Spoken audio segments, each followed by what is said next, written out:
question is my Ford Focus knocking? Is the bad valve? What should I do? You hear the knock? Yeah.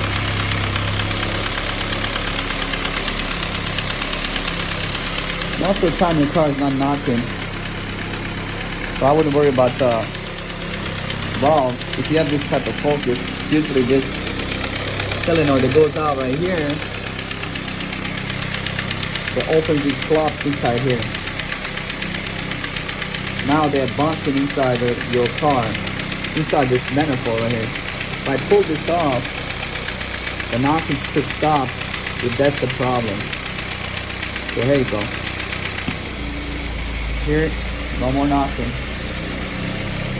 Just replace that solenoid, problem should be done. Thanks for